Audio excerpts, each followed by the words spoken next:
எனக்கு மிகுந்த துக்கமும் இடைவிடாத மனவேதனையும் உண்டாயிருக்கிறது.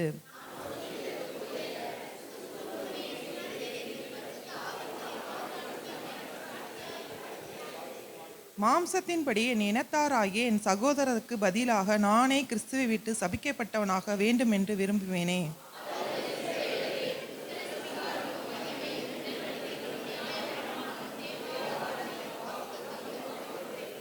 பிதாக்கள் அவர்களுடையவர்களே, மாம்சத்தின்படி கிறிஸ்துவும் அவர்களில் பிறந்தாரே. இவர் என்றென்றைக்கும் ஸ்தோத்தரிக்கப்பட்ட சர்வத்திற்கும் மேலான தேவன். ஆமேன்.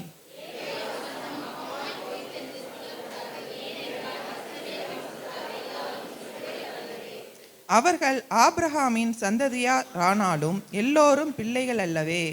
ஈசாக்கின் இடத்தில் உன் சந்ததி விளங்கும் என்று சொல்லி இருக்கிறதே.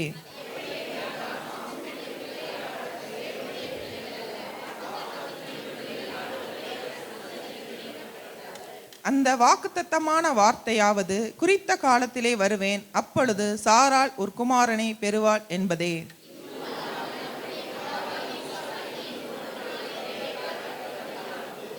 பிள்ளைகள் இன்னும் பிறவாமலும் நல்வினை தீவினை ஒன்றும் செய்யாமல் இருக்கையில் தேவனை தெரிந்து கொள்ளுதலின்படி இருக்கிற அவருடைய தீர்மானம் கிரிகையினாலே நிலை நிற்காமல் அழைக்கிறவராலே நிலை நிற்கும் படிக்கு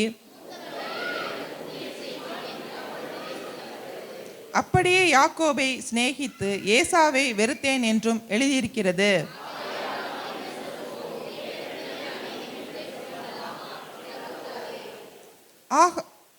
அவர் மோசேயை நோக்கி, எவன் மேல் இரக்கமாய் இருக்கிற சித்தமாய் இருப்பேனோ அவன் மேல் இரக்கமாய் இருப்பேன், எவன் மேல் உருக்கமாய் இருக்க சித்தமாய் இருப்பேனோ அவன் மேல் உருக்கமாய் இருப்பேன் என்றார்.